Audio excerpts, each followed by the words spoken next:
Hey everybody, what's going on? Rob Cesternino back here with you to talk a little bit of the all-star seasons of Survivor of the past and the soon to come, as I am back here once again.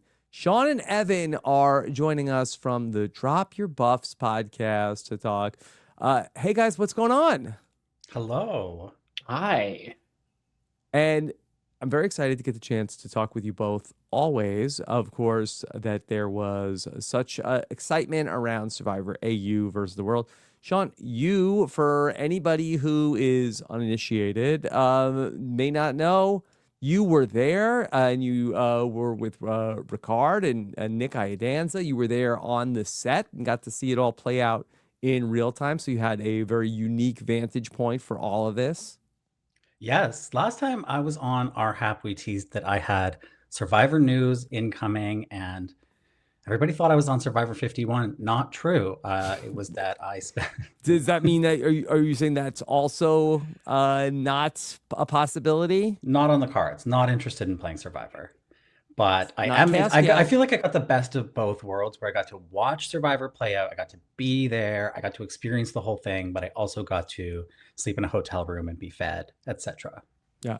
And Evan, your vantage point was you watched it all play out on television like the rest of us, but you were blown away.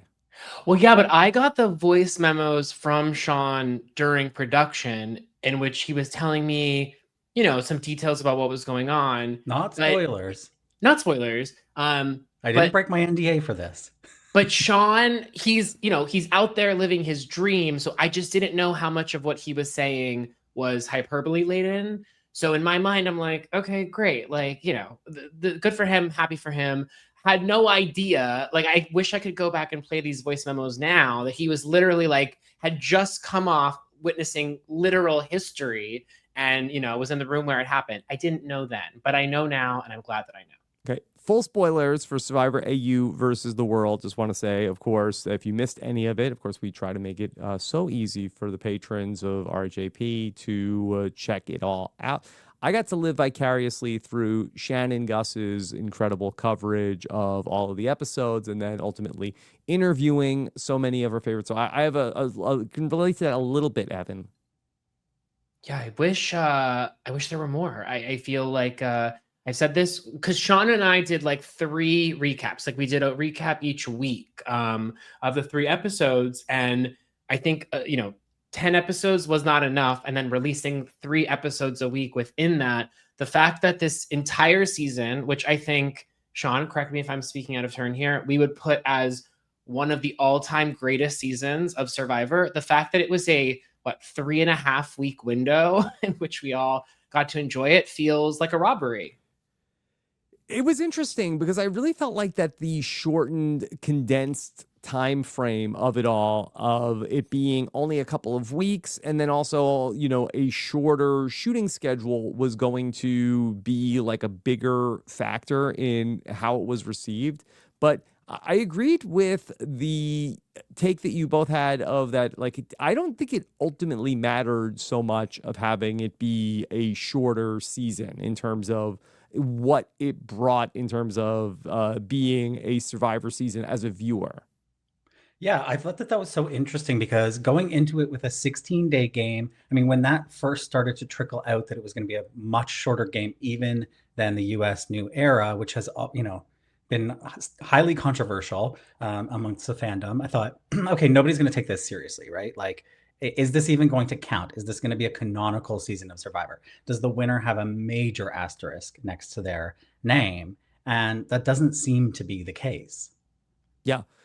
I don't think it was the case in terms of watching it play out. I do wonder if this was a season where it was people that we didn't know for the first time, where in terms of like learning about them as characters, I'm not sure we would have necessarily been able to keep up when we were, we had a couple of new characters that we got to meet on this in Cass and Tommy.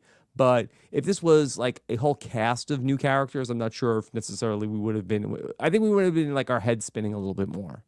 Yeah, I think one of the big takeaways for me, like recognizing this as one of the greatest seasons of all time, I think there's a quite a bit of lightning in a bottle around this particular season. And while I'm certainly enthused at the possibility of what AU versus the World 2 could be, I think that there are some tweaks and things that would need to be made to like solidify it as like a viable format. Because I think we just had so many stars and so many, like there was just so much cosmic alignment to this particular season, that I think make it incredibly special and not easily repeatable. Okay, so we have that in the rearview mirror, but also we know around the corner is going to be Survivor 50. And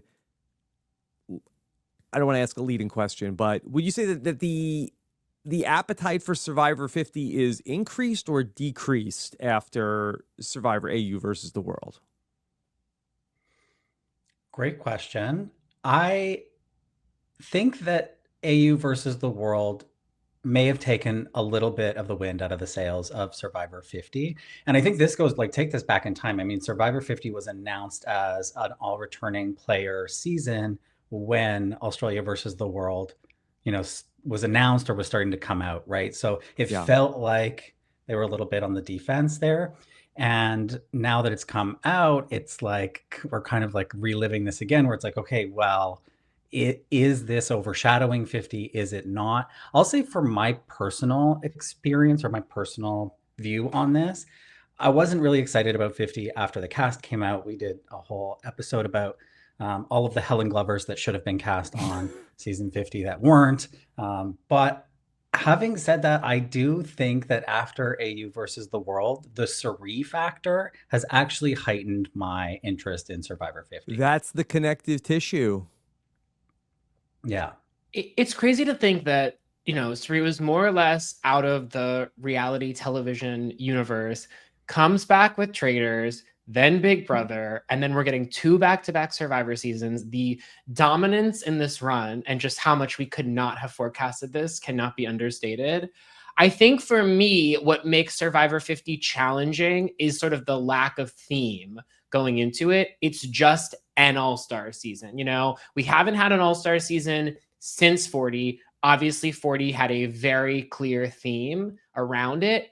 So I think what was needed here, especially in comparing it to AU versus the World, again, a really strong theme there, is some sense of like what Survivor 50 is trying to do. And I know the host has been out there saying this is meant to celebrate 25 years of Survivor, but there's nothing about this assemblage in terms of the cast itself that really says that. I mean, the fact that we have, we have Jenna Lewis, but very limited representation from the early era of the show. It just doesn't feel like there was a great effort made to like show the breadth of seasons or personalities. And also, if you just do like a 1-to-1, which I think many people will be doing, Survivor AU versus the World seems like it was just 14 titans of the game. Even coming into the season, not knowing who Lisa, Cass, or Tommy were, I can come out of it being like, okay, I get it.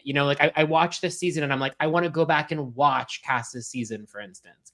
There are a number of people on 50, and it's no disrespect to them or their game, but I just don't think they are like categorically icons of the game that make going into 50 just sort of feel like, okay, sure, we've got our Stephanies, we've got our Suris. There are certainly some people I'm up out of my chair about. And there are also some people like an Angelina who are like icons of television who I'm excited to see. But overall, the cast just doesn't seem to have as much, it doesn't feel like as the sum of a whole in the way I feel like AU versus the World ended up feeling. Now, mind you, going into AU versus the World, that was a question mark for me. So this is more, we're looking at something on the tail end of one at the beginning of another, and I can recognize that, but that's sort of how I feel. Yeah, I think there's a little bit of a difference between something that is a complete unknown, that is like a mystery box of you don't know what this is, but that there is this person was actually a big deal in their thing. You just don't know who they are, as opposed to somebody who might come back who, yeah, you actually know what that is. You're just not that excited about it. It's kind of like the Traitors casting, because I remember we do like a little bit of Sean, what do we call it when we do like the prediction of like who they are? The cast assessment. That Cast thing, yeah. yes. We The did thing one say. around season 2, and I remember we got so many voicemails being like, you guys have no idea who this Ekin Sue is, because we had never heard of her. We're not a part of the Bachelor universe. But then lo and That's Love behold, Island, yeah. whatever, yeah, same thing. Different, but yeah. But then we learned, this is an icon. And so, Rob, to your point, it's like, yeah, there's something fun about being told you don't know this person, but they are an icon in their world, and you may soon know. And that's how I think a lot of people felt about people like George and David, because there are a lot of people who I've spoken to, and I'm sure you have, who this was their first season of Australian Survivor, period. And I'm sure many of them come away from it being like, oh, I want to go back and watch Luke's first season now, or I want to see what's the Shawnee lore. Like, I think this piqued a lot of people's curiosity around who these people are outside of this particular season. Okay, so outside of the casting issues, which we've litigated for many months now, is there anything in terms of like how the show played out and the gameplay of that? It's not a shorter season in Survivor 50 from what we know. We assume it's still 26 days, but there are more people. This is the biggest cast that we've ever had. So it will be seemingly a quicker pace. Mm-hmm. I think that the thing that they could be doing, and I hope that they do, is to lean into sort of the pre-existing relation, the lore, basically, right? Of who knows who and how they know them. And I think that that's what Australia versus the World did so well, and was able to, and I think that that's how they were able to turn this 16-day game into something that felt like a classic 39-day game of Survivor, is to say, like, Parvati and Suri have this incredible lore of their relationship, of working together, of coming back together. And, on the flip side, there's, Jordan and Shawnee have all of this history together, and they're enemies now. And I think that focusing in on those relationships and what they mean and how they're going to play out in this particular season is what Survivor 50 should be doing. The problem, I think, is that the connections are pretty limited that we do have. And I think a great example is like Suri and Stephanie, right? So Suri and Stephanie are longtime friends. They have been on a tribe together before, but not with any consequence, but they played the Traitors together. And so what I hope Survivor 50 can do is sort of acknowledge that in some way. I know they're not that keen That's on such an acknowledging the interesting Traitors. point. Yeah, will they acknowledge something that came out in the way that on Traitors season 3, that there was talk about reindeer games. It doesn't seem like the Traitors minds bringing up these things that happened on these other shows. Sometimes they have to lean into that. Yeah, will Survivor talk about something like we had in Survivor 40? There was talk about, oh, these people played on a poker show together. But will they reference something that happened on a completely different show that's not part of the CBS Paramount universe? Yeah, will Suri come in and say, Stephanie was the snake in the grass? Yeah. That's what I want. That's what I want. And I think that you can have, and I think there could be a really interesting story around the 3 David versus Goliath players, Yeah. and what their relationship is. And there's this like power dynamic that Mike is this incredibly powerful person in Hollywood and has given Angelina and Christian opportunities to be in, the most buzzed about show on TV in a very long time. And what does that mean? Are they all friends? Will one of them betray the other? I think that there's an interesting story around that, and how much will they acknowledge that explicitly? Yeah. I think one thing that I would hope for 50 would be, I'm curious around how much they're going to be celebrating the 25 years of the series. And I think it could be a great opportunity to bring back some classic challenges and say, we're replaying this beloved season 2 challenge and, paying homage to the show's past. I don't get the sense that that is going to be something that's going to be there. Again, we will see. But I think for me, in comparing AU versus the World to 50, what I think sort of puts a clamp down on some of my would-be excitement would be how incredible the challenges were on AU versus the World. And I think there was, 1, the lack of puzzles, and 2, the emphasis on endurance challenges. And I think that's one thing that makes me, there are a couple of things, but one of the things that makes me pessimistic going into 50 is, I think for me, it was just so enthralling watching the might, like the displays of might and grit on AU versus the world. I mean, it's not just watching Parvati on screen, it's watching Parvati in an endurance challenge that I think scratches an itch for so many. Go ahead. Yeah. And I think that that's really a interesting thing to parse, because I do think that we do have a lot of endurance challenges still on Survivor in the new era. But I feel like that really what I came away with, that Parvati's one of her superpowers is just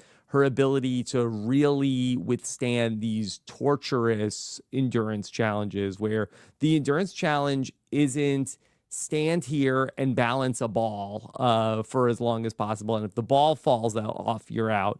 You know, it's really a how bad do you want it type endurance challenge. And ultimately that we see at the end. And I think that this is something that I said this with Shannon when I talked about the finale. Australian Survivor does such a great job at that Final Four challenge, with all due respect to Samotion, you know, that they do a Final Four challenge that really is just such a battle of wills, where that it's a real great way to determine who has that Final Four immunity. Yeah, and I honestly don't even think that it requires a Parvati who happens to be great at those. It doesn't even matter that there is a player who is great at withstanding torture endurance challenges. It's just that those challenges exist, and it's the desire to win it, the will to withstand whatever that challenge is throwing at you, that makes that final immunity challenge so gripping to watch. I mean, we are regretfully rewatching Survivor Thailand over on our Substack, and I think that that final immunity challenge, where they have to In the sort of do cave. that Thai statue pose, nobody lasts all that long in it, but it's gripping because you want to see, well, who does have the will to withstand that. Yeah, it was a cool setup. It was like they kind of wasted it with all due respect to Jan and the late great Clay. That it was like it looked cool. Mm-hmm. What are you gonna do? But yeah, I guess I just, you said just now, you were like, Survivor still has lots of great endurance challenges, and not to like put you on the spot, but like, can you I name don't know them? if I said that has lots of great endurance challenges. I said Survivor still has a lot of endurance challenges. Okay, so taking the qualifier out, Yes. what are the lot of endurance challenges that the show still has? I mean, I think they have a lot of, Balance the stand ball. here, stand here, balance the ball. You still get like stand here and hold the thing with the ball is moving back and forth. They'll do the one where it's, I guess this, you could probably say there's a little bit of a torture challenge of that David and Joe had the thing stand on the platform and hold the thing so the ball doesn't fall out. It's a lot of stand in one place and do this one thing so that the ball doesn't move. And they have, to be fair, they have brought back the pole challenge. We have seen last Yes, but they cast. brought back the pole challenge in a way so that they, I think, are trying to make these challenges go fast, because that they want to, hey, we gotta hit our day here. We can't be standing out here for 5 hours. So they have, when they do have an endurance challenge, that they make it where it needs to be done in 20 minutes. Mm-hmm.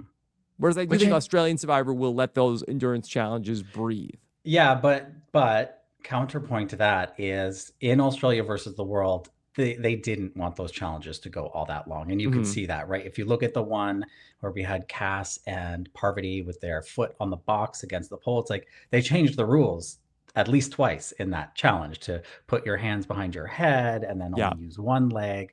They were trying to speed that challenge up.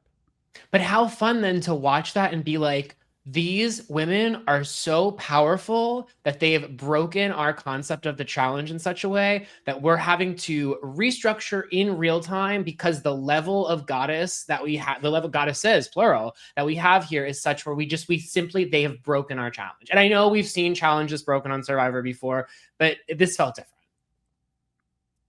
So now that we have Survivor Australian versus the World 1 in the books, I'm so interested to know if there will be more Australian Survivor versus the World, or if even we could see this type of short season format replicated by the US version of the show.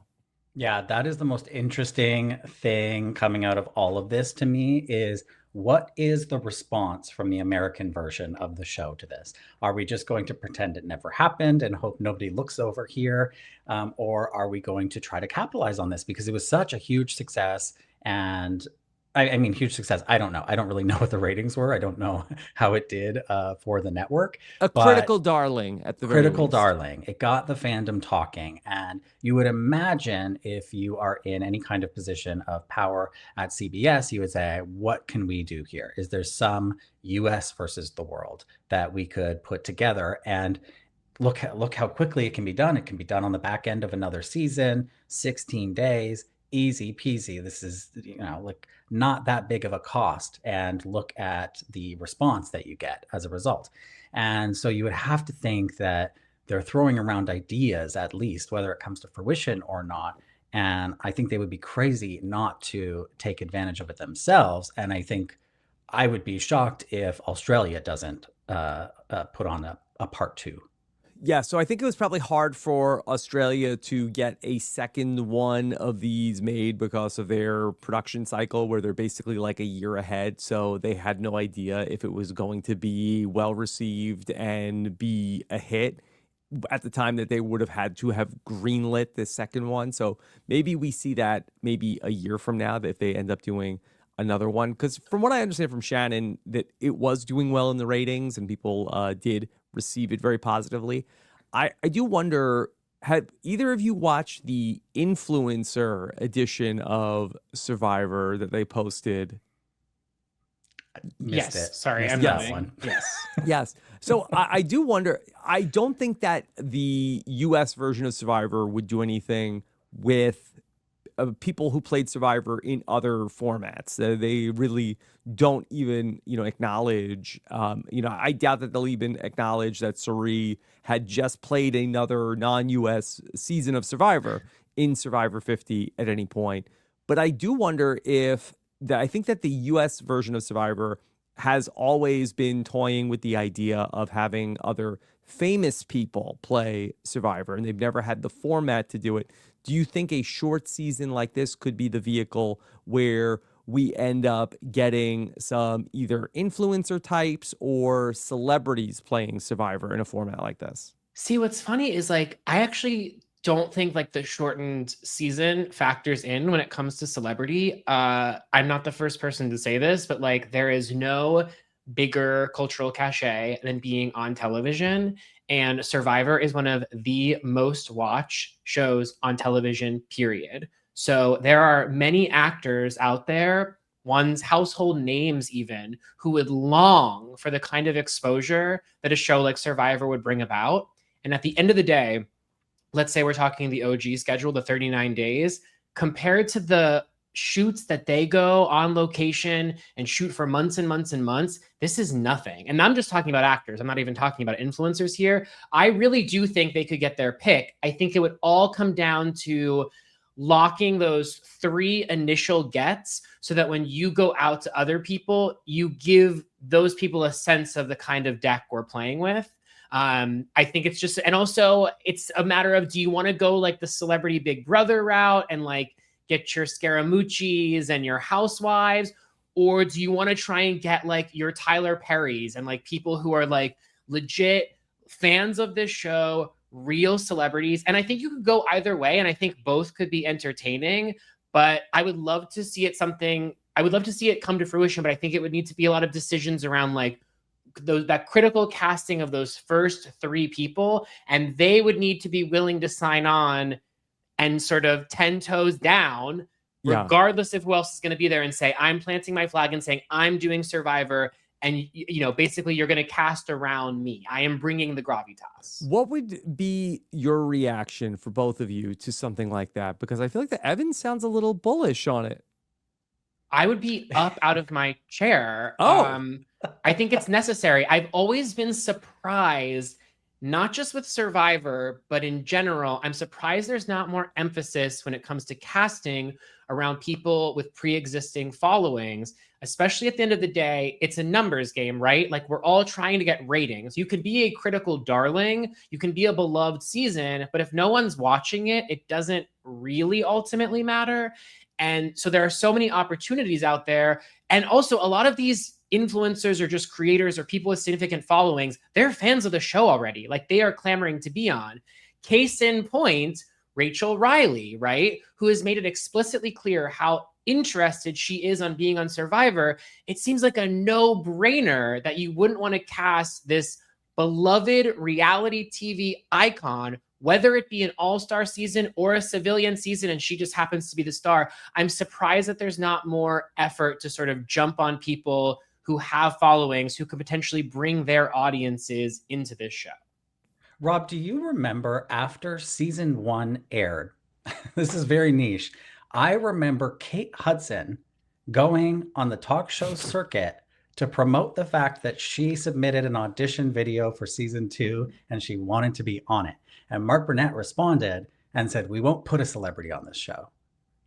I don't remember that specifically. I do remember that when they talked about a celebrity version of Survivor, I feel like that they had talked about like, well, we would, and I think that maybe this was more Mark Burnett than Jeff, of like, we would want an A-lister. We want, Tom Cruise won't do it. And they wanted like the biggest possible names to be able to do it.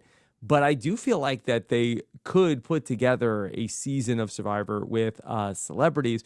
And I do wonder if you could pair that maybe with also returning players, where the one thing that we found from the 50 casting was that there are a ton of Survivor players who are looking for a vehicle to go back. And so it does feel like that you could satisfy a lot of different masters here to be able to, have something that's going to bring in viewers and then also satisfy some of the fans who are clamoring for these other people to come back and give Survivor something that would be able to generate a lot of buzz. Yeah. Yes, This reminds me of Big Brother UK, right? Where and this was in their heyday, where they had these civilian seasons, incredibly popular, and people became stars out of it. And then they had these celebrity seasons that they would do, in between. And at one point, somebody became such a big star out of the original version, Jade Goody, that she went back as a celebrity in the celebrity edition. Didn't really go well for her, if you know that story.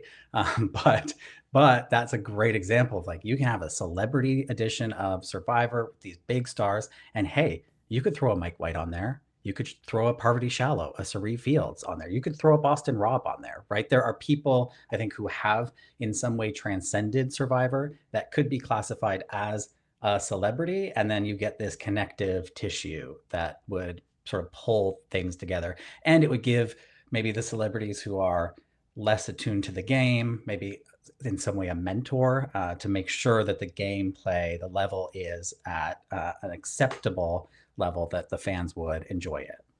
I also think what you get with a celebrity Survivor that you wouldn't be able to get with like a, say, Dancing with the Stars, is the idea that there are going to be people on there, celebrities, who are there for the adventure component and not just like the being on television component. That's why someone like Mike White goes back and plays Survivor 50. It's not because he's longing to be back on television. It's because he loves this show. And so I'm just like spitballing here, but thinking about like a Glenn Powell is like a great example of like, you go to Glenn Powell and you're like, we're giving you 5 weeks off, 5 weeks away from the humdrum of Hollywood, and go and have this crazy adventure. And Channing Tatum, we're throwing him in too. You know what I mean? Like, I think you could really go after a certain set of Hollywood who are actually looking to break out of the bubble and actually have this wild, crazy adventure. And that's the selling point. It's not the being on television. And let's up this. Let's say, hey, $1 million. How about $1 million to the charity of your choosing? Yes. Not unprecedented, right? But I think that's a great way to convince someone who's kind of like, I'm into it, but like, what does this do for like my image? And you basically are like, you're not doing it for you, you're doing it for charity. Yeah. Wow. I didn't think that you would be this excited about this idea. We're doing the 26-day version. is going to be with celebrities? I mean, I'm never going to advocate for the 26th day. You want 39 days. I think with the America. celebrities. Yeah. We Yeah. don't want, we need. We need 39 days. I also feel like we need to stress the rigor, right? So I did notice with like the influencer survivor, it was a little bit, you know, like safeguarded a little bit. And so it's like, if these celebrities are coming on here, we are doing Survivor. You know what I mean? No rice negotiation, none of that. Like, we are doing Survivor. Wow. You know, because I kind of felt I came away from the Australian Survivor even more flexible on the days where I felt like that, like, really, why, especially if we're concerned about, and I guess that for the average viewer, they are not concerned about the budget. But I feel like that from a production standpoint, like, why are we shooting so much stuff that we're not going to use? Well, I think that Like, I we have a think challenge, we go back to the beach, we have a scramble.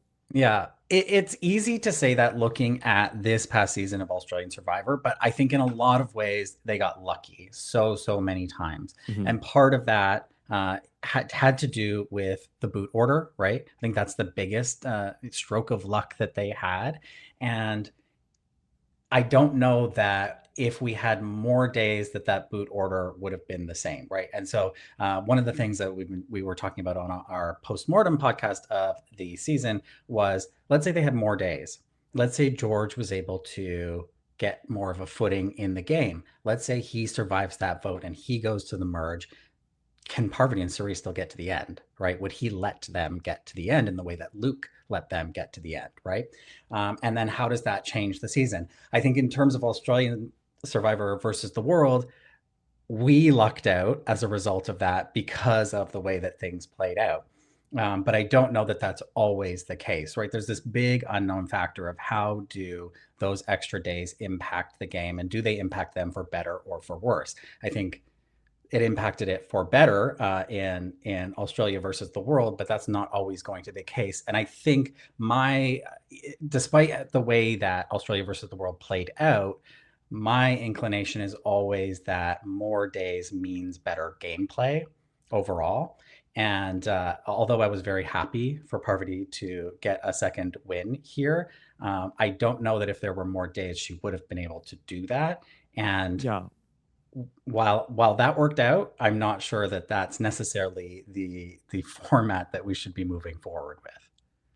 I also think if you're looking at this in terms of like if this were something scripted, right? If you have the option to do something in 2 takes or 8 takes, you're going to take 8 takes, right? Because you're more safeguarding the idea that you're going to get better footage. So for me, I just don't see any disadvantage to 39 days. You're giving the editors more material to work with. You're deepening the relationships between these players. You are raising the stakes. I also think in terms of what made this show something back in the day, it's the effect of the malnutrition, what it does to the body and the mind. And I think that's something that a lot of the audiences come to the show for and pick up on and are really intrigued by.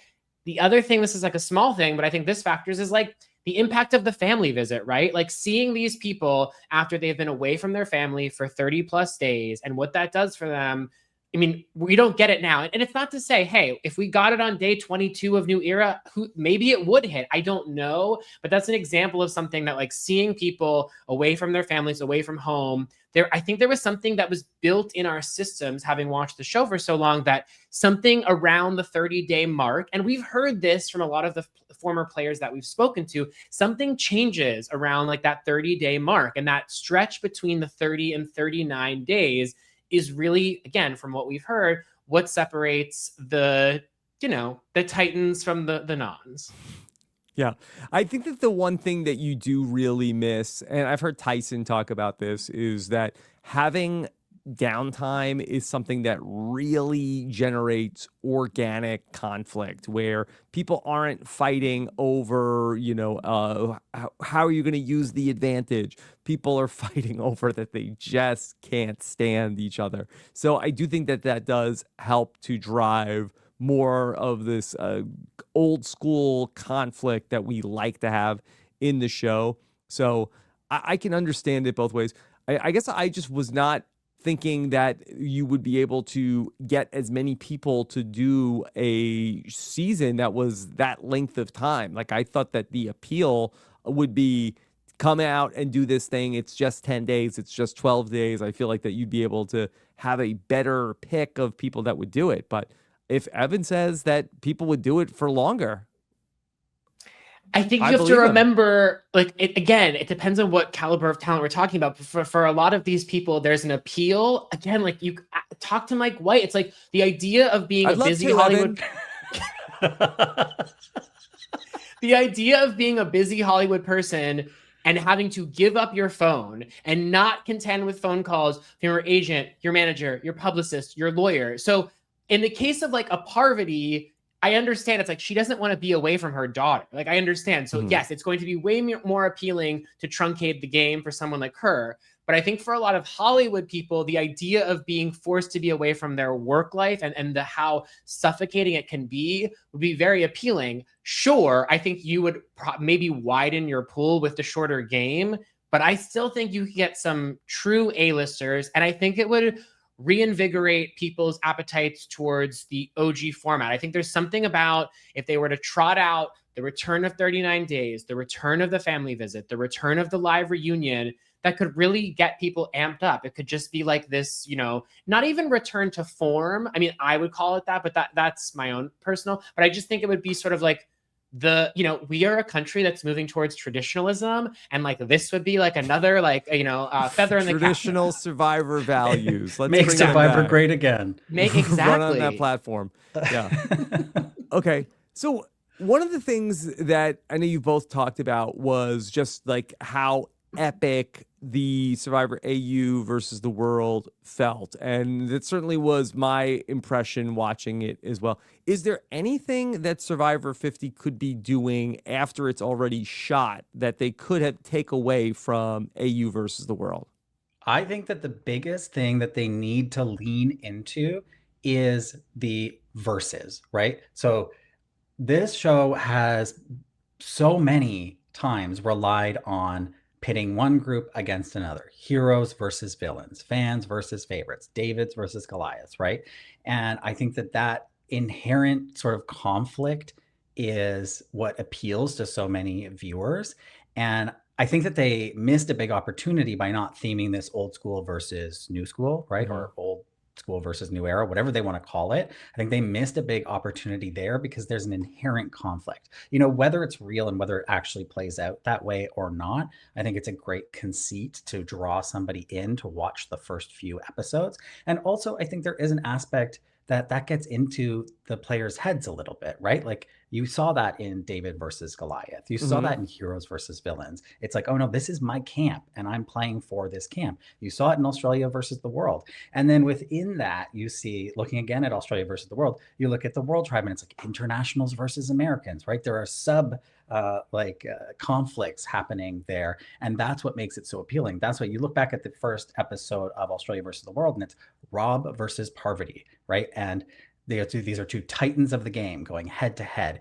And I think that, you know, whether or not the players themselves are thinking in that way, this is a show that ends with somebody getting booted off. You can make that edit, right? And I think that you can tell that story in the edit. And I think that that's what they really need to lean into, as opposed to, I think what we've seen in more recent years is that it's like a chessboard with pieces moving around it, not so much a one-on-one conflict. And for me, I feel like, because one thing that really drew me to AU versus the world was that return to like more of the Verité filming style that is sort of synonymous with early Survivor. And New Era for me feels very dependent on like drone footage and like these sort of like zoom outs and like this effort to sort of underline like the epicness of the show.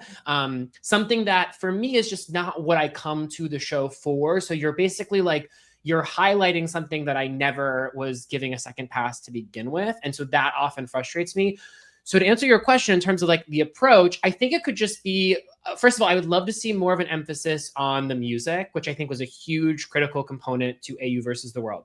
Two of my favorite things about AU versus the world outside of the casting were the costuming and the music. And I think if you are someone that is not particularly attuned to that. I think if you go back and watch those episodes, even thinking about like Parvati's costuming on AU versus the world, I'm not being funny. Like it was like that's Oscar winning costuming. Like it reminded me of like that this show, especially the early days of the show, had so much visual iconography that made it uniquely Survivor.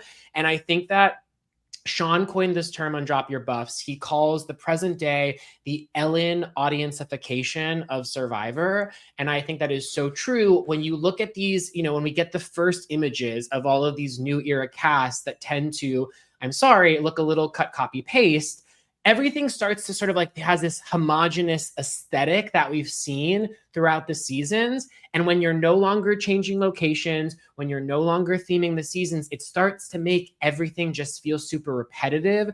So to answer your question, I think 50, if there was just more of an effort to find ways to sort of give it a little bit of unique flair. And because we're talking about after the fact, I think it would come down to musical cues and kind of moving away from the cinematic nature of the show and moving back towards Verité. That's interesting. Sean, could you explain the Ellen's audiencification of Survivor and put a finer point on that? So if anybody's ever attended a taping of a talk show before, you get very specific instructions on what you can wear as an audience member.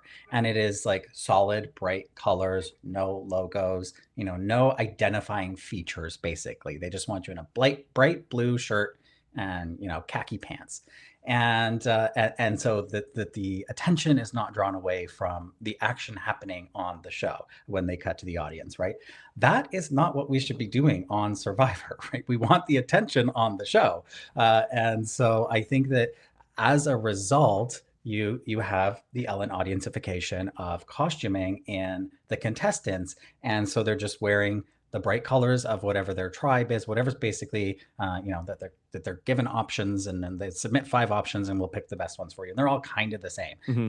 They've all gone to Target or Amazon and purchased yellow t-shirt, right? Temu. And so you lose so much of the first impression of a character is how they present themselves, what they're wearing. I mean, look at Evan's vest, for God's sake. It tells me something about Evan. He could be a librarian. The costumification on this podcast, incredible. Yes. But like, look at the great examples, right?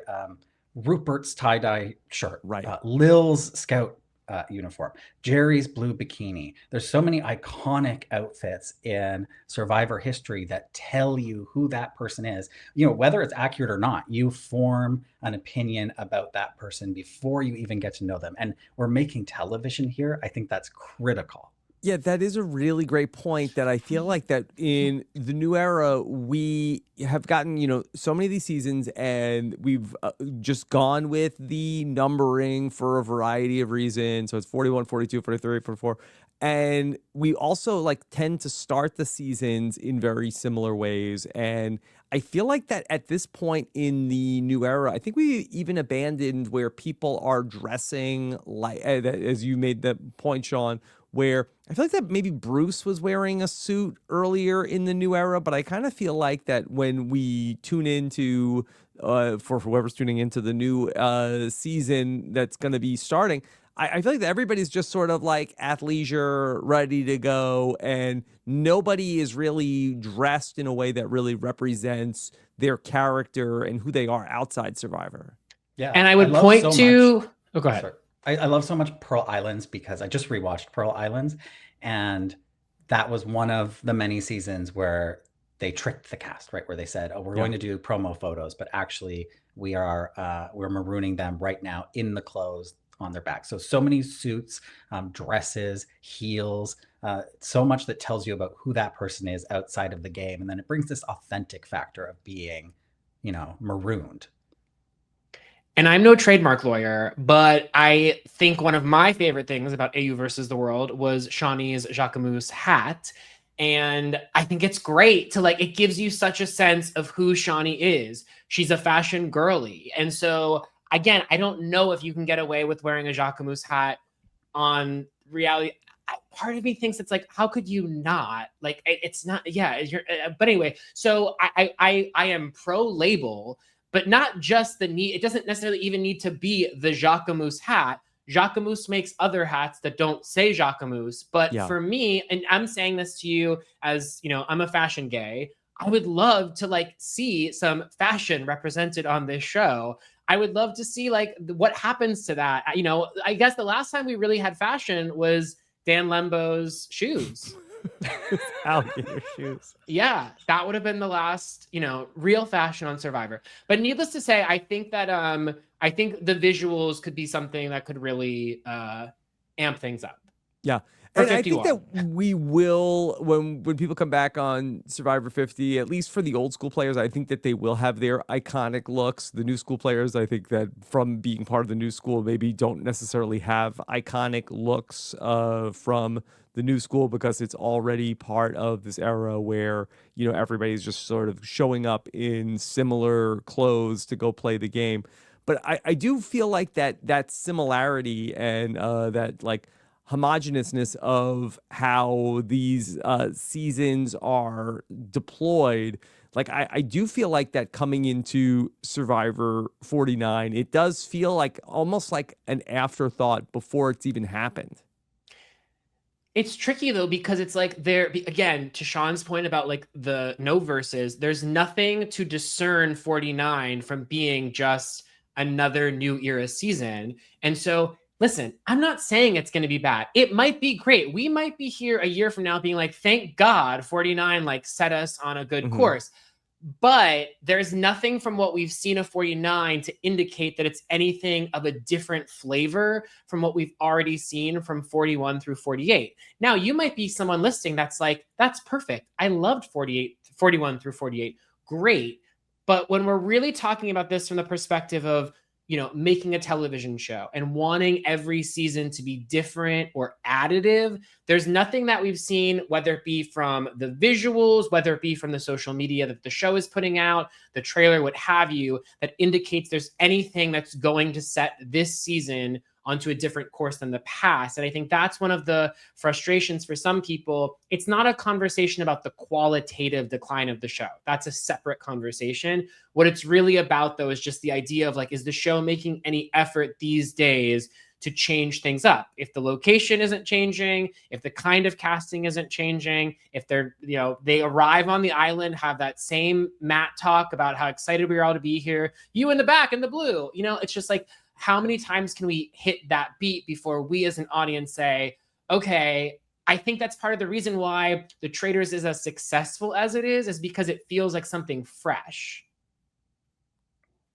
Yeah, certainly. And I think there's lots of different reasons for that. And I'm gonna hold off on going down that road to compare the two shows. What about, I mean, should, in the post 50 era, should themes come back? Here's something that I want to ask you is Yes. that we have this, we're in this era right now by coincidence of Australia versus the world, an all-star season, and season 50, an all-star season, where it feels like, you know, within the span of less than a year, these two things are happening. Does this feel like a cap on what has come, or does this feel like the beginning of a new, dare I say, new era for Survivor? It's so hard to imagine and squint and think about like what post 50 Survivor looks like. I mean, I'm getting the impression that it's just going to be business as usual following 50, but I know that there was talk after Survivor 50 that potentially there would be more seasons of returning players. But I feel like that, as you mentioned, Rachel Riley, and not specifically the idea of Rachel Riley on Survivor, but in the way that Rachel Riley really engaged the fan base coming back and being part of Big Brother 27, I do feel like that they need like a little bit more of a hook for these seasons that come back, that it's not just like, hey, here's the next group of new survivors that feels a lot like the last group of new survivors that we brought back. Yeah, Or because brought in. it feels to me like this is an opportunity for a refresh, and not to sort of say, and of course 50 is already in the can, so who knows what Yeah. they did. but it feels like an opportunity to sort of set the stage for the next era of the show. And I hope that that's what they're doing, where, you know, we might make some small adjustments to the way that the game plays out, and maybe the way that it's presented. We're bringing back some of these really big personalities. I mean, look at the way Stephanie LaGrossa went off on social media. Like, this is the kind of energy that we need. This is the kind of energy we need from reality TV stars in 2025. That is what makes the Traitors so successful, is people willing to come in and make television. And so I'm hopeful with 50 that bringing in some of these people, and maybe some of these new era people that I'm very mid on, will come in with that, like, I'm going to make TV this season sort of attitude. We've seen that happen before. Parvati is a great example. Who was Parvati on Cook Islands? Comes into Micronesia and makes a name for herself. I'm hopeful that we can have that. And if that's the case, then presumably people will be up out of their chairs for 50, and you hope that the show will take their lead from that in terms of how they're casting and presenting and formatting the seasons to come. But I think, using Stephanie as the example, I think that for me, there are just so many icons in waiting that have been on this show historically who are ripe to bring back. And Stephanie's a great example of, like, you know, kind of out of mind, out of sight, then comes on the Traitors and Snake in the Grass, pretty low impact. And you might have been like, okay, like, we turned this stone over, maybe we didn't need to. But then what we saw recently on social media was like, holy F, like, this is an energy I'm craving. And so it makes me wonder. We are not endorsing what she said. We're endorsing the energy. Yeah. Okay. We're endorsing the energy. To quote Valerie Cherish, I do not endorse it. Yeah. But I think that for me, it's like, I would really love to see that pool, especially from the early era of the show, knowing that, you know, they just have less time. They're older, right? I would like to see a focus on looking at people. And I think that the show's done a great job of, like, yes, we know the show, like Coach and Ozzy and Suri and Stephanie, like, they've gotten their opportunities, and deservingly so. But I think there are a lot of other people that are less top of mind that I think the show could really go back and make an effort to give another chance to, and see if there's something there. Some of them who I think are just owed it, like, you know, like Michelle from Panama. Is that something? Michelle Yee? No, not Panama. Hold on. From Fiji. Okay, close. We got there. Michelle Yee from Fiji, an example of someone that it's like, okay, unceremoniously ousted, second chance idea. But also just people like Rob from your season, like from Amazon. There are so many people that, again, out of mind, out of sight, but maybe worth turning the stone over. Yeah.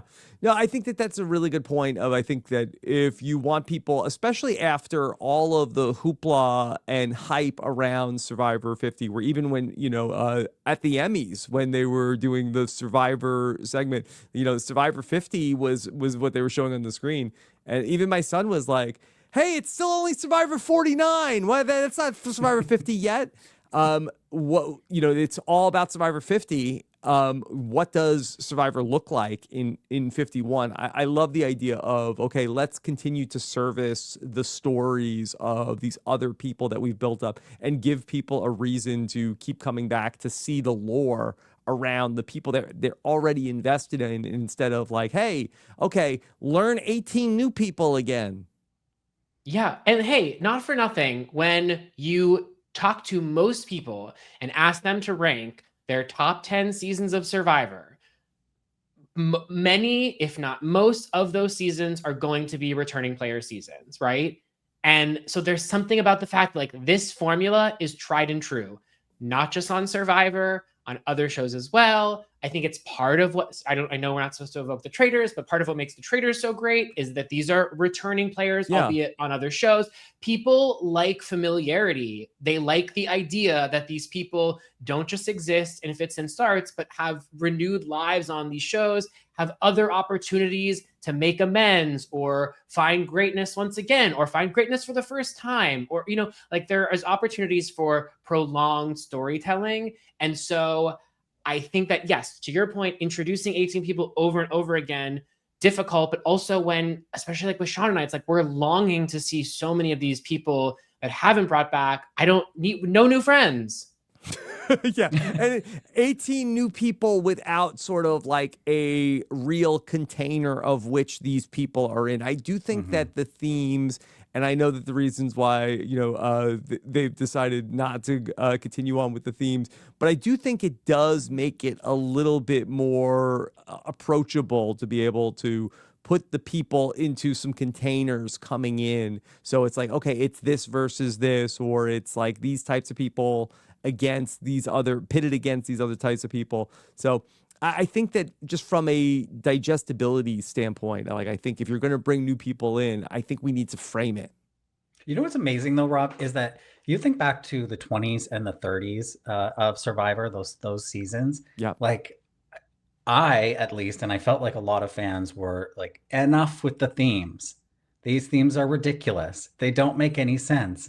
Why are we doing this? We are like... But people don't say that about Australian Survivor when it's like, I challengers think versus they did around contenders champions 3. versus contenders, and it was like, what is that? What do you mean champions versus contenders? What does that even mean? But all of them, what makes the great themes great is they basically come down to that idea of champions versus contenders, Davids versus Goliaths. I think that's the ultimate theme. Underdogs versus overdogs, whatever you call that, right? I think that that's the great theme of Survivor, and I think that however you need to, pitch that, however that needs to sound, whether it sounds as ridiculous as champions versus contenders, or if we just do Davids versus Goliaths too, I think that that's where we need to be going. But I remember that time where we were like, enough with the themes and enough with the returning players, enough with putting 3-4 returning players. I think that the problems with the themes were when we were really straining it, like heroes versus healers versus hustlers, which is not a thing. That is not blue collar versus no collar versus white collar. That is not like groups of people that you ever heard compared before in any way, shape, or form. And then also when we were like really trying to the tribal councils were really focused on as a Gen Xer, what does it feel like to be blah, blah, blah. So I think that, it should be for the viewers a little bit more than something that they're being the narrative of the season where we're really trying to drive it home. I think that's where people get sick of the themes. Right. It's just the framework, right? It's just the setup. It's the conceit, but we don't need the show to lean into it because to Sean's point, so I'm currently working my way through. I'm doing my first ever watch of Australian Survivor, and I'm currently on season 4, but season 3 was my first champions versus contenders. I was scratching my head at the beginning being like, well, what's the difference? Also, the contenders had a ton of really beefy men on it. Great to look at. Something I miss. But within that, I sort of was like, this doesn't make any sense. And then after one episode, I was like, okay, yep, doesn't make sense. I submit. And I just was like, okay, great, fun to watch. So I agree with you where it's like the themes are not the sort of problem. It's the idea of layering in the theme narratively that there can often become some dissonance around.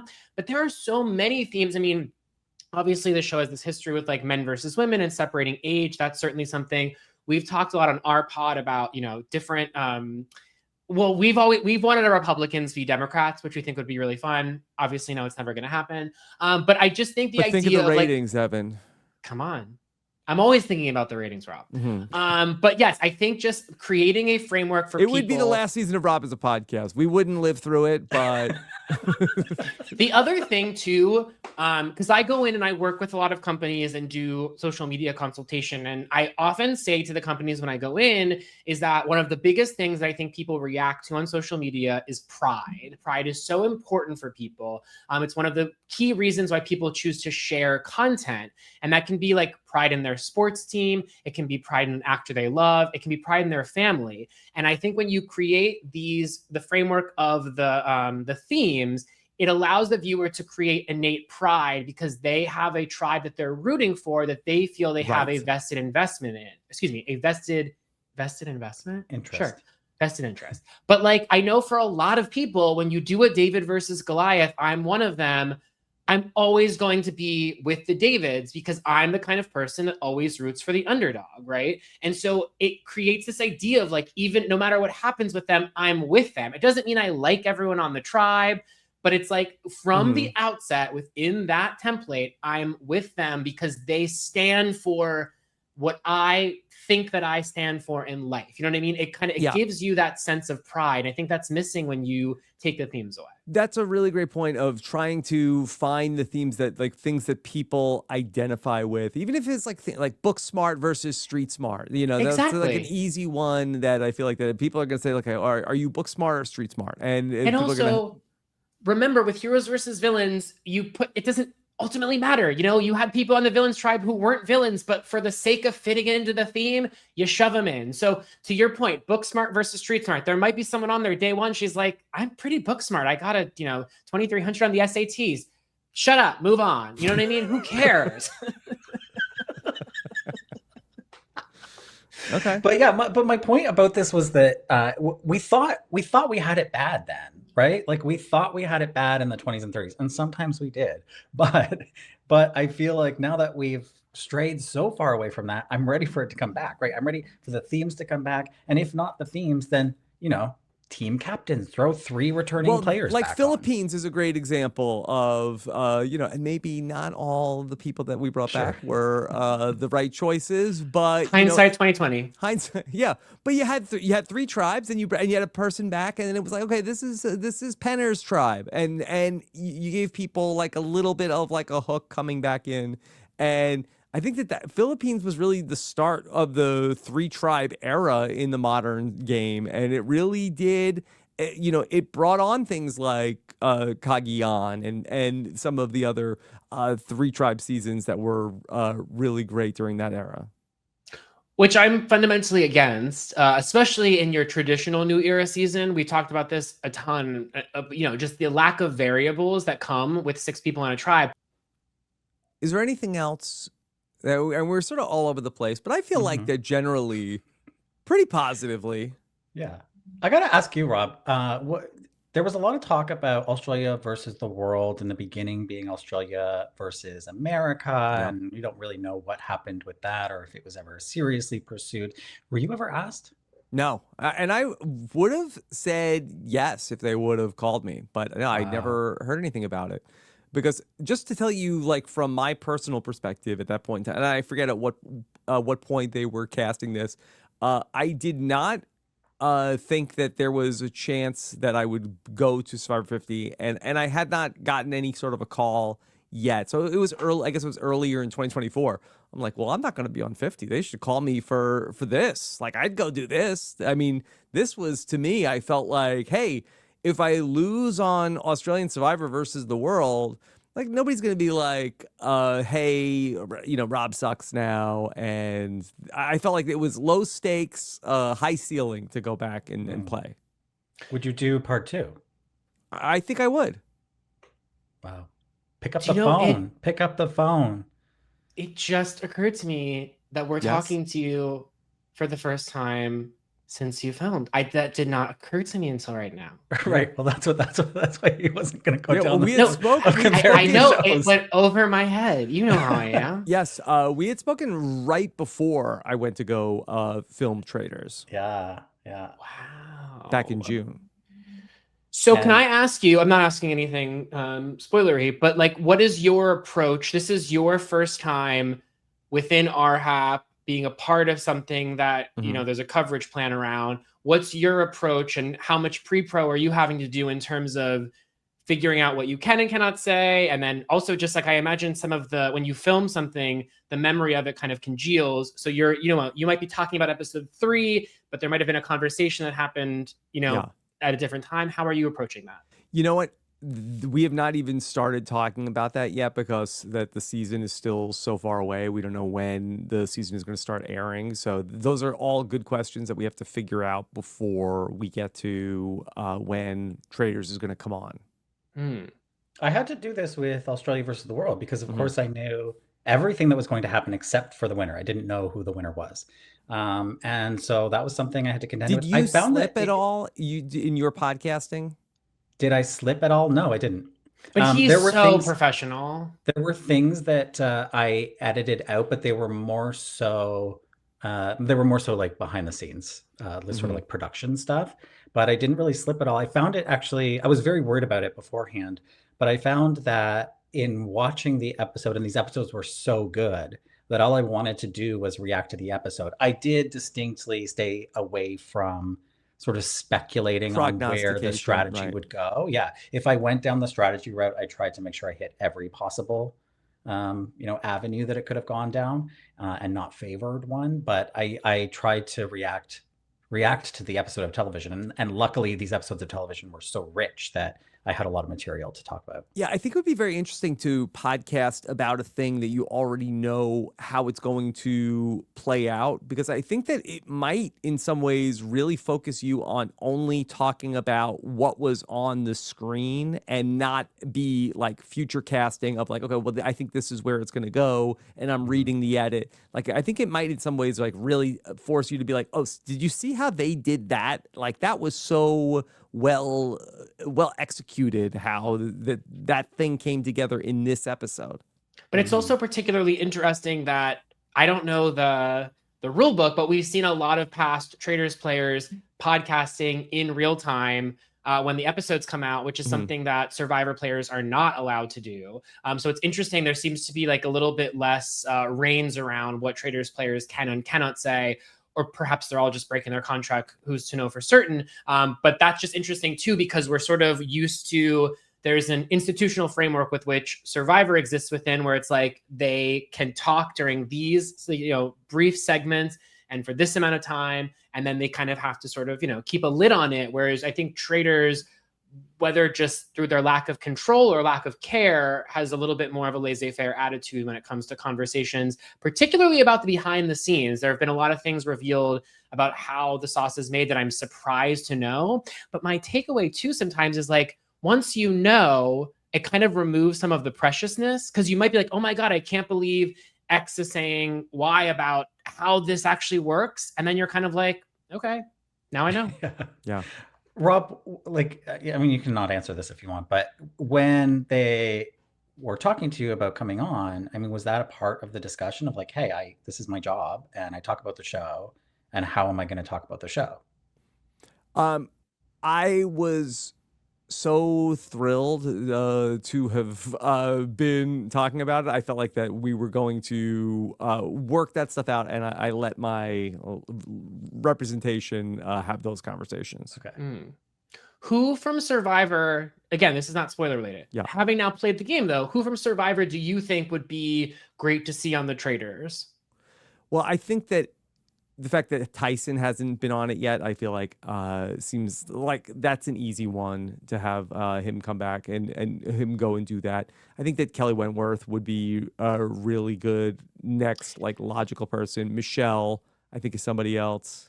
It's interesting though, because you mentioned Tyson and Kelly, who are two names that have come out and said that they were in consideration for AU versus the world. So I think the question now moving forward becomes, when there's someone that you want back, it's like which pipeline to send them down, like the possibility of AU versus the world 2 or Traitors. And I think they both have virtues, but I think that's one thing I'm contending with is like when I have a fave, like we've been talking about prognosticating about who we'd want on AU versus the world 2, and Sean smartly brought up Natalie Anderson. Like we need to see Natalie Anderson on AU versus the world 2. But I'm also like, yeah, but she's an example of like, I also really want her on Traitors, and thankfully we're getting it. But it's sort of interesting to sort of wonder, like, are there people that we just want back on television in any form, or are there people that we specifically want to see on one of these two shows? Well, everybody who did Australia versus the world had been on the Traitors at that point, right? So Yeah. So maybe they have to do both. Also, yeah, and Luke also was on Australia Traitors. Yeah. And Jerry, you had mentioned also was somebody that you thought would be good to do Australia versus the world too. And of course, then she has the great tie-in of being from Survivor the Australian Outback, but she would also be somebody who would be very fun to watch on the Traitors. Yeah. Okay. Just one thing, and I said this on Drop Your Buffs, but just to say it here, I think for me with AU versus the World 2 or whatever the future may be, I really think that adopting more of like a an attitude around like representation of the country and the pride. Again, to go back to that word pride. So whereas this season sort of felt like a not quite their idea with the AU versus the world, it's like I'd like to see an Australian tribe and an American tribe and a South African tribe. And I don't know, whatever the fourth may be, but like I want to see the idea of, rather than the world tribe having to be, this bringing together of everyone other, I think it could be really exciting to sort of approach it with that idea that like when you're from the US and you're watching it, you're rooting for your home team. And I think that could really create some fun within the fandom as well. I mean, kind of like Eurovision. I know, yeah, like that's fun. I know you're the #1 Cass super fan, but do you feel like that could it just be Australia versus the US? It could be, but I think what's exciting, I know for me and watching it, is like I have such a myopic understanding of Survivor as being like this American show, right? Then Sean introduces me to Australia and my mind's blown. I'm like, oh my God, there's this whole other version of the show, maybe better. There's this whole other show that's out there. And so for me, it's like what I came away from this being like, I wonder, and I don't have the time, but like, I wonder, like, is Survivor South Africa appointment television? So I kind of like the idea that this AU versus the world or whatever it ends up being is a window into these other franchises. And I might not have the time, but I bet there are a lot of people out here that meet these people and subsequently say, I'm going to go back and understand. I want to watch how Lisa won, And so I think that like there's a lot of this show inviting people to discover the other franchises and creating more of an idea that Survivor is universal, right? Like, it's not saying the US is not the behemoth franchise that it is. We all recognize that. But it's saying, like, isn't it incredible, like, the seeds with which this show planted and how many roots it has globally? Like, I think that's something to celebrate and lean into. All right. Well, this has been such a fun discussion with Survivor AU versus World, Survivor 50, Survivor Beyond 50. So always great. Love getting the chance to talk with you both. And of course, you could hear Sean and Evan on Drop Your Buffs, and they're gonna podcast about the Survivor 49 premiere. We are. at least. Yeah. And then how will you make that decision if you go on past the 49 premiere? Well, Evan's now saying that we've committed to the premiere. I thought that we had committed to the first 2 episodes. Oh, okay. So I think we're committed to the first 2 episodes of Survivor 49. I think it's just going to be a vibe check. We'll probably check in with the audience, to take a poll. Yeah, because the thing is, it's like for those that don't know, our tone can be a little bit more negative. And the thing for us is like, there's always that line between us, like being negative and having fun, and then just being negative. And so I think for us, it sort of lies in just tonally for Sean and I, when we move forward, if we're not vibing with the season, can we still talk about it in a way that's having a good time? And if we're not, I think for both for ourselves, but for our audience, like there's a place it can go where we're no longer having fun. When I say we, I mean our audience. So it's just like, keeping the vibe check. What if, for whatever reason, you're not having fun? Is the podcast just on hiatus? Will you talk about something else? We would do a rewatch, I think. We would do a rewatch of something. Yeah. We have rewatch. Not Thailand. Oh my God. We were so excited going into Thailand. We were like, this is sort of like this, forgotten season, blah, blah, blah. And it's like, thank God. But no, we would do a rewatch. We have Traitors 3 coming up.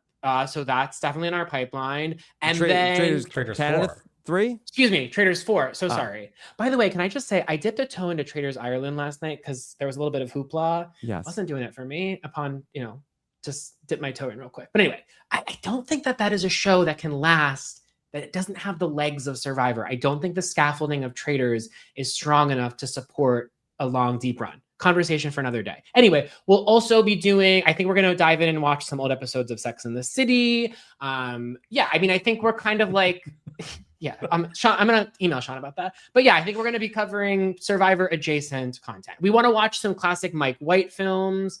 We want to do Parvati Shallows.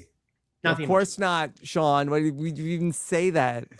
What's Amanda Kimmel and Parvati's movie? Blue Crush 2? Into the Blue 2. Oh, Into the Blue 2. Oh. We're going to do Into the Blue 2. What's the Colleen Haskell The Animal? film? The Animal, yeah. Haskell. So dive into some... Red Eye with Colby Donaldson? Yeah. Red Eye. Okay. Well, thank you both so much for coming on. Of course, listen, I'm pot committed to even if it's the worst season of Survivor that ever Survivor 49, and we have no reason to think that it would be. I'm with you the whole way through. Okay, so don't worry. I'm And committing thank to all God. 13 today. There's nothing that gets me more excited than polishing on, well, not polishing off the Survivor New Era episode, but getting into bed with my husband and cranking up Know It All's episode. Like, that's what I come for. That's what keeps me. So no matter, even if we stop potting the show, we will remain loyal listeners. Thank you, Even if I Evan. stopped watching the show, I'd be tuning into Know It All. Did you hear how excited Steven was about the influencer episode? Yeah, I did. I did. Yeah. Like shot out of a cannon. Is he being paid? I'm not. It's funny. Steven will get like really excited about some things that are so innocuous to me. And then other times there will be something that I think is like actually like incredible. And Steven will be super mid on it. But that's what I love about Steven is I never quite know what the temperature is going to be. And that's, you know, that's what we tune in for. He's the ultimate enigma. Yes. All right. Thank you both so much. Looking forward to getting everything started and looking forward to hearing what you have to say in the comments. Take care. Have a good one. Bye. Bye. This is RHAP. We know reality TV.